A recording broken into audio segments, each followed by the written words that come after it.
Thank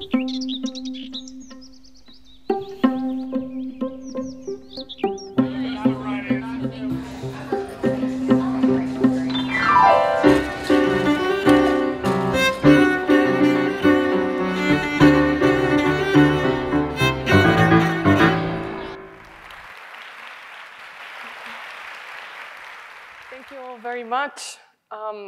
My name is Anna, and I'm very new to Louisville. This is my first year, just finishing 1 year now. I came last August. I'm very excited to live in such a wonderful place, such a quirky place as Louisville, and a place that hosts such great happenings as this Creative Mornings. It's an honor to be here and to talk about the project that I want to talk about. I am from Bulgaria, from the ancient city of Plovdiv, which we are very proud of the fact that it's older than Rome. It's a city where a lot of different cultures historically have mixed, and a lot of different religions and people of all different places live very happily. So I think that plays a little bit into the project that I would like to talk to you about, and that is called Novel Voices. I am the co-director of this project together with my duo partner, Molly Carr. She's a violist and I'm the pianist, and we are also the performers of this project.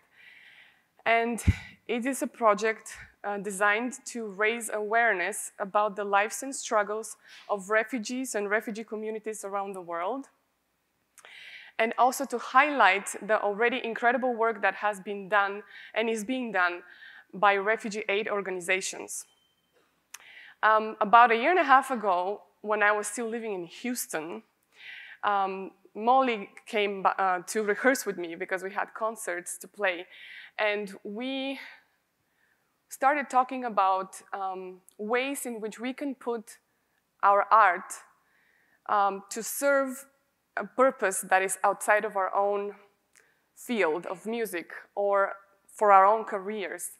We as performers are very often in the spotlight, just like right now, which doesn't always feel very comfortable. I'm better off playing than talking, but I'm gonna try. So we felt like it would be great to be able to put somebody who is in need, who needs to be heard, whose voice is always never heard, almost always, and who could use this spotlight. So this is how we dreamed up this project.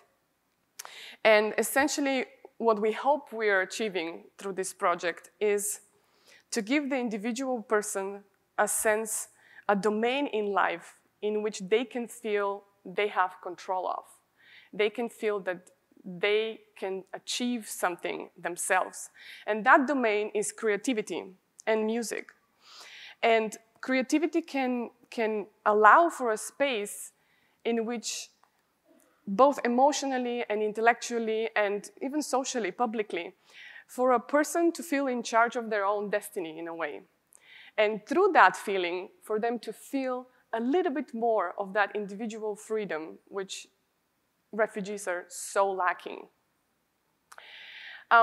So Molly and I play a piece by Rebecca Clark, which is a viola and piano sonata that has an incipit poem on its first page that goes like this: "Poet, take up your lute." So when we were thinking about how to interpret that, Molly and I thought that this project is our way of, as musicians, taking up our lute and trying to put our art for social good, for trying to change something in our society. So let me tell you a little bit about the project and how it actually works. We travel to different refugee camps. So far, we have been to 5 places. We went to Denmark, 2 refugee camps in Bulgaria, the West Bank, and also 2 refugee agencies, resettlement agencies in the States, one in New Jersey and one in LA. And our project is multifaceted, so it takes a while to explain it, but I will try my best here. It has a couple of components. The first component is Molly and I give classical music concerts to our refugee audiences, and we give a musical workshop after our concerts. We also have a composer in residence who travels everywhere with us. His name is Fernando Arroyo Lascurain.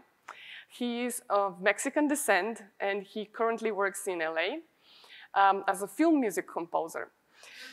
So wherever we go, we always encourage the refugees to share, just as we are sharing our music with them, for them to share their music with us. And so we have heard an incredible array of great folk music, of great pop music from Congo, from Syria, from Afghanistan, poetry, dances, and all of this wonderful art that we experience through this project.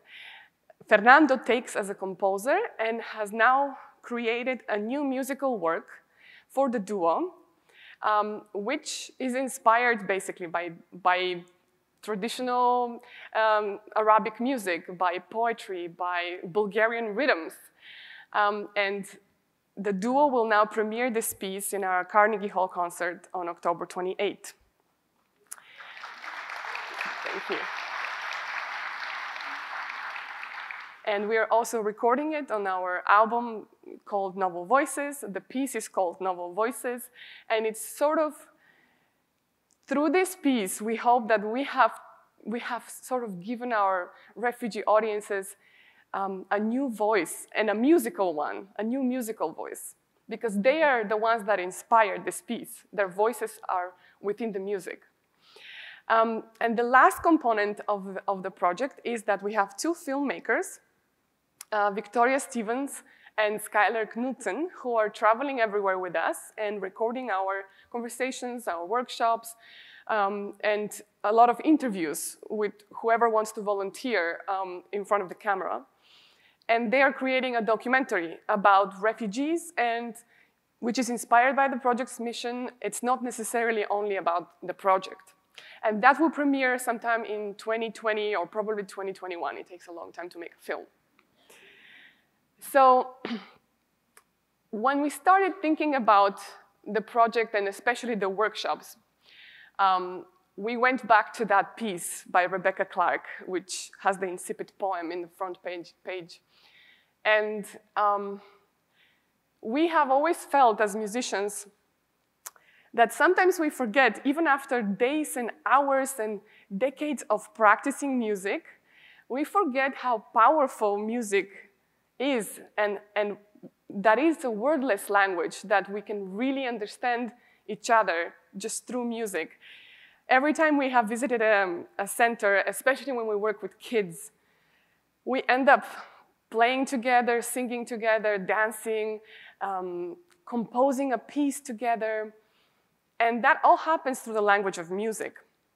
Of course, we have interpreters, and thank God for that, because sometimes it's quite challenging to explain musical form in simple words.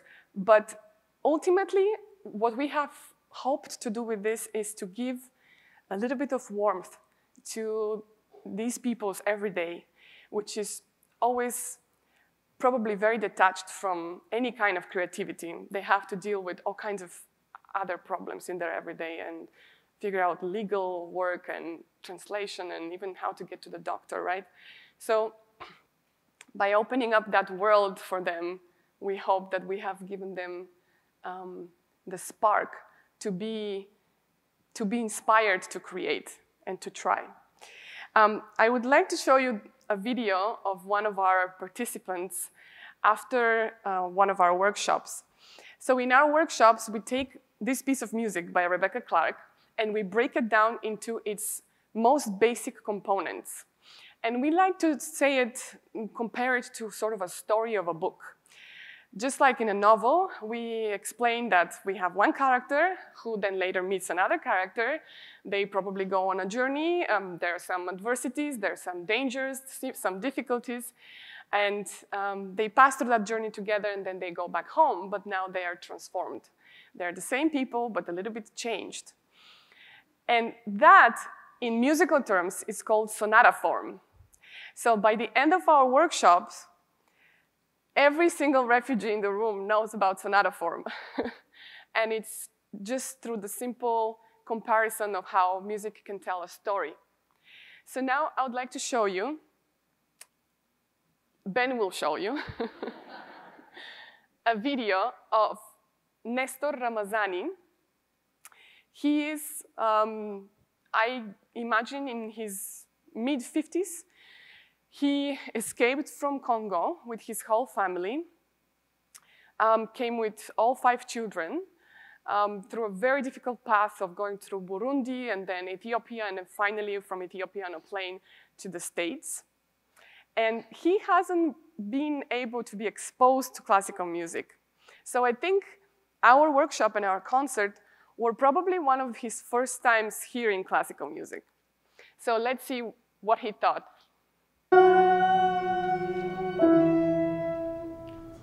Hizi mziki, hizi kule kwetu hawazifanyi, kule kwetu hawazipigi. Oh, it's like he said these songs and stuff like this. At our place, they don't do this. Lakini mziki hizi mziki unasema safi kabisa.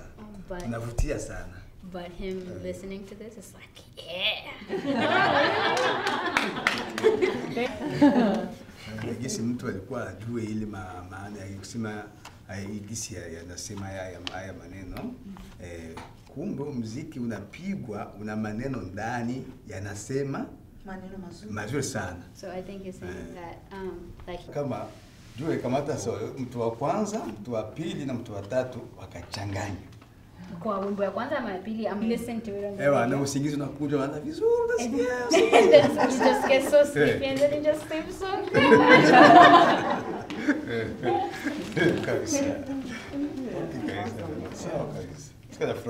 It's really good. It's really good. I really like it.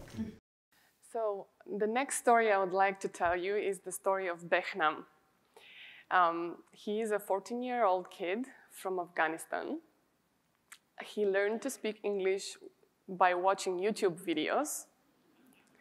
He speaks perfect English. And his dream is to become a pianist. And Behnam is probably one of our biggest discoveries through our journeys to refugee centers and through working with kids, because his thirst for knowledge and curiosity and his desire to absorb whatever you could give him that could make him learn or improve or do something with his own 2 hands. I haven't seen that in many students. And I teach, as you know, I teach a lot, and I have some of my students here, and I'm very happy that they're here. But teaching little kids is very difficult to be able to inspire that love for music, because practicing the piano is not always fun, right? Until you figure out how to put your 5 notes there, 5-finger pattern, and until you actually end up playing something beautifully, it takes a lot of hard work. And so it is very hard to find a kid who wants to do this regardless of the difficulty and the challenges. So after our workshops, that's another little part of our project, that Molly and I offer piano lessons and she offers viola lessons to individual kids. Whoever wants to come and learn, we give them about 20 minutes where they can learn some basics. So Behnam came, as I said, very curious and very eager to learn. And literally in half an hour, this kid learned how to read music. And not only how to read it, he was able to find it on the keyboard, which is spectacular, right? For me as a teacher, my jaw dropped and we couldn't believe it. And I was filming this as Molly was teaching him notation. And I would like you to see this video now.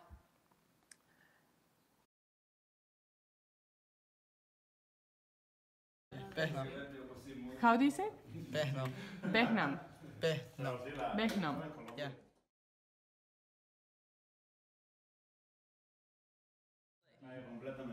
Wait, this is a B flat.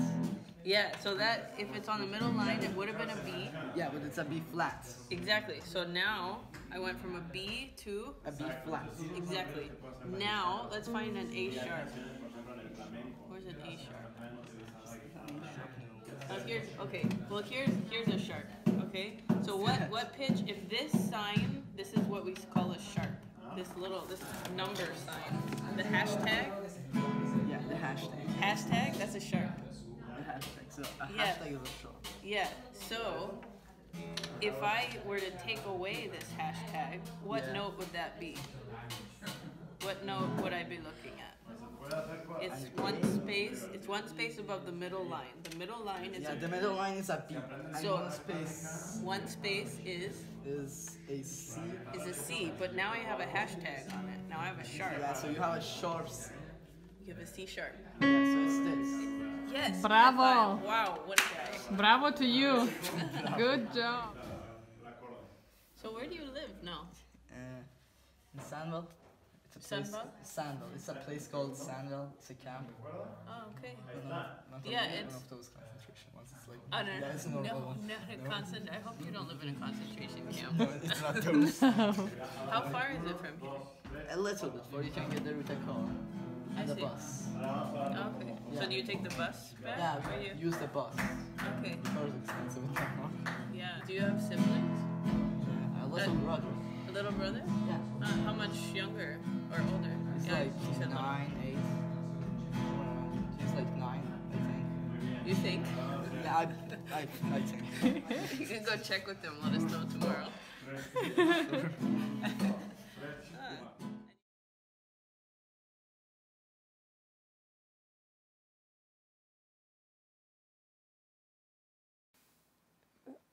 So, by the way, if you want to see more of these stories, right now we are running a social media campaign called hashtag 50 Days for Refugees. And my duo, the Petrova duo, is directing this, and we are posting every day for 50 days, one story, a video, a photo of all the people that we met through this last year of travels. So you can follow us on social media. By helping Behnam learn piano, we obviously are not going to change his life with a 20-minute lesson, even though we are hoping through distant learning to be able to teach him piano via Skype, because he's one of the kids that is actually still in Denmark, because other kids have been denied asylum and had to move to other places. But he's still there, so we are looking into going back to see him and to give him more piano lessons, and hopefully to have more continuous stream of lessons. We immediately alerted his teachers in the Red Cross. This is in the Red Cross, Danish Red Cross Refugee School, that he is very talented and that they should try to help find somebody from the local church or whoever can volunteer to teach him just a little bit every week so he can continue to improve and he can feed that thirst for knowledge and curiosity. But what we are hoping to achieve is give people like Behnam and people like Nestor and everybody that we've met a space into which they can regain back their feeling of agency, of sovereignty, of belonging to something. And creativity can really nurture that confidence in a person, because we all have it. We all have human souls, regardless of our race, regardless of our place in the world, regardless of our situation, however horrifying it could be. The soul is always there, and just by nurturing it a little bit, that could be their path of leading and coming up into a new world, into a new life, out of that space that they're in right now. It could be, for Behnam, it could be a ticket to a new life, right? Learning music, changing his way of thinking, regaining that sense of agency, and hopefully even music and creativity can be sort of the blueprint for him as to how to live life later in general. That can transfer to all different areas of his life, not just learning music, not just creativity, not just this space and time. So I don't claim that we're changing the world. This is could be a very political topic, and we have always tried to stay away from that. But what we have tried is to give a little bit of hope and a little bit of warmth and a little bit of inspiration to people in need. And so I encourage all of you who all have creativity in you, who all have different talents, who can be put to help in any different way, however you can, to try and do that. And let's all take up our lutes. Thank you very much.